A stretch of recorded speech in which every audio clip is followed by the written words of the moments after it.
Alright, so we got this Toshiba laptop power supply, and it was not working. Plug this in here, and take a voltage reading.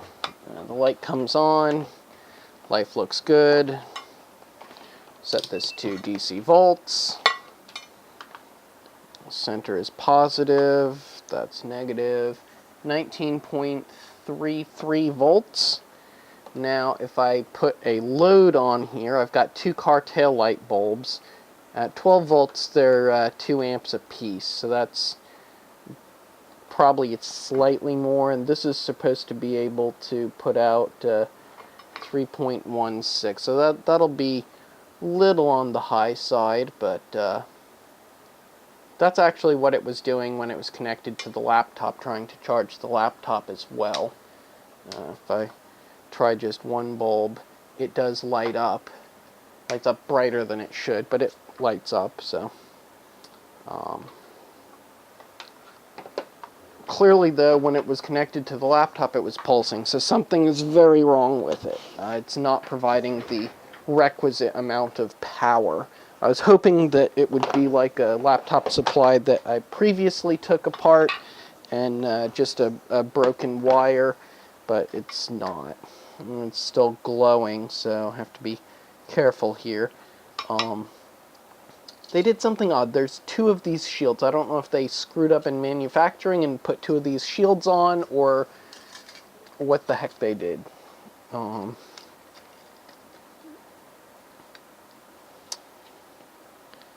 doesn't look like anything melted. There's lots of gooey gunk all over this thing.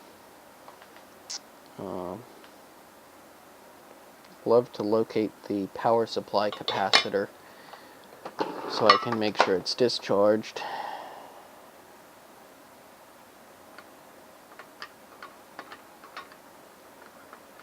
I don't really want to get a shock if I can help it.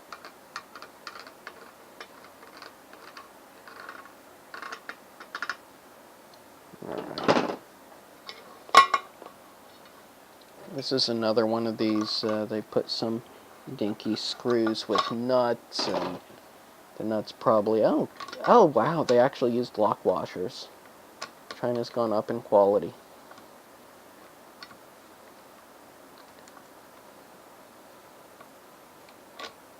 There's very little room to get in here. This one's actually one heat sink, it looks like, folded into a U shape. A couple of the others I took apart had 2 heat sinks, one that was straight up and one that was in an L-shaped thing.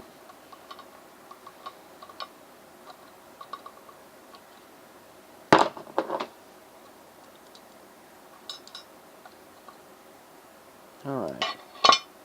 At first glance, that looks like a number 6 screw, like a PC case. It's probably some sort of a metric, very similar to that thing. These screws actually came out in pretty good condition, so I'll probably save them for, I don't know, some random project in the future.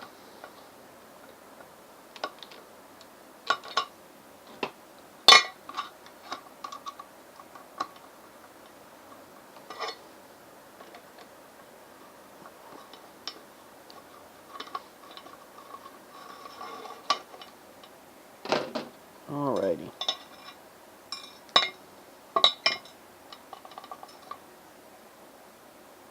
That one looks like it had either some silicone glue or some locking compound, can't tell.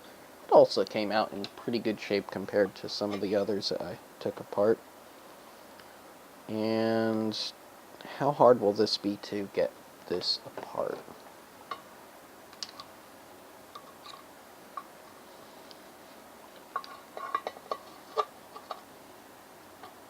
I've got to work some components that are glued in.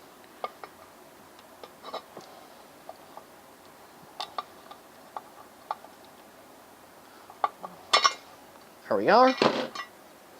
And there's the heatsink.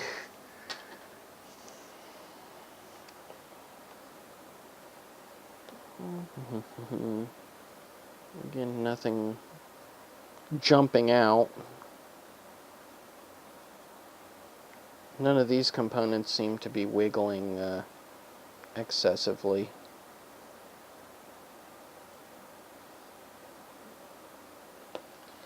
I don't see anything that's especially earth-shattering. Probably harvest that connector off and hang on to it for future whatever. I don't know what I'll do with them. It's easier to keep the connectors than not. Let me zoom in here so you can see the total of what all we did. As I said, this is a bit of a learning thing on the videos. See if I can get that focused there. I don't use autofocus on this. I know the autofocus doesn't work well for video mode, and I don't want to have to deal with it misfocusing and whatnot. This is my fancy desoldering tool and cheap lighter to go with it.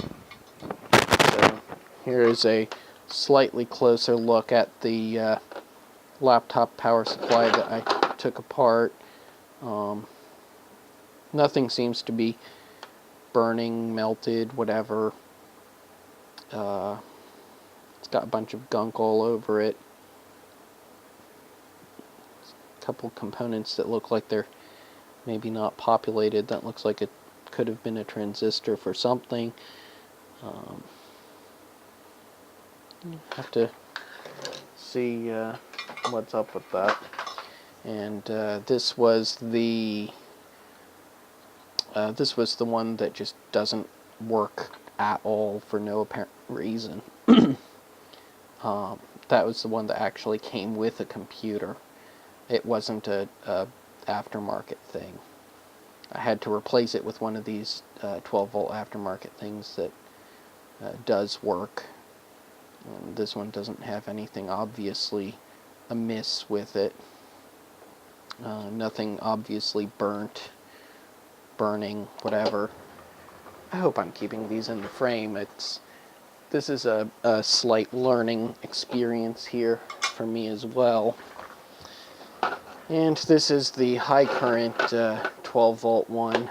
I should have desoldered these other leads that, as you saw in the other video,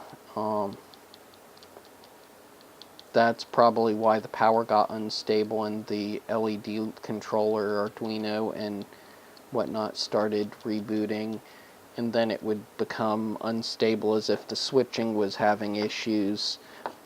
That looks like it's got a little corrosion by that transistor.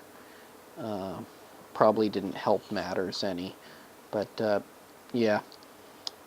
This one definitely falls under the problem is likely things that are falling out, burning, burnt, etc. While I'm on here, I will just yank these other couple cords, because I don't think I want to try and fix this. This one also had some cute tricks. They jumpered over top of where the coils would be left out some capacitors. The output, the filtering, instead of connecting this and putting in the chokes where they should have, they just connected it where the choke should have been. I wouldn't call this a decent quality by any stretch of the word. So this one is definitely not going to get any repair. I don't feel like trying to repair that.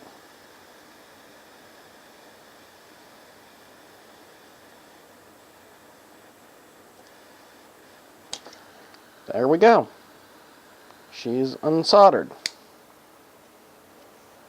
Just that quickly. This actually is one of the nicer ones. It claims it's 18 gauge wire.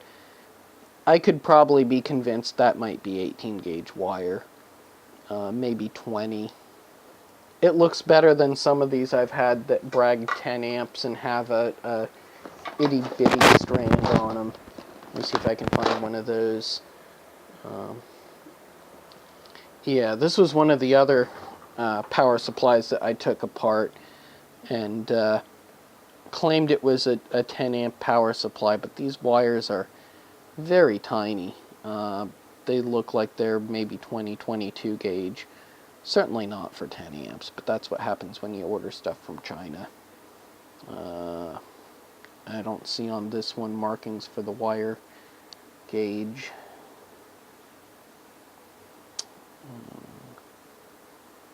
Yeah, I don't see markings for the wire gauge. It's got markings saying 30 volts, but there you go. They probably don't want to admit to what the gauge is.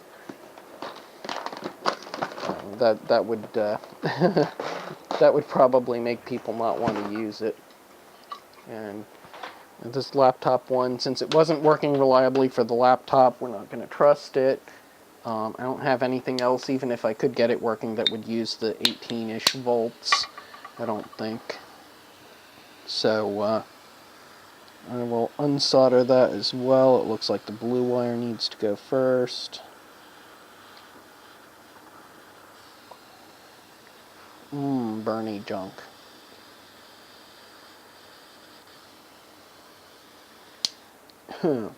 Stinky Bernie junk. Yeah, soldering iron would probably be better, but for removing these wires, and shielding and stuff, I'm not going to keep these. I'm not going to try and fix these. The connectors are the most valuable thing to me, probably. So there we go. Got 3 new connectors for future, I don't know yet what, but they're available for when I might need them.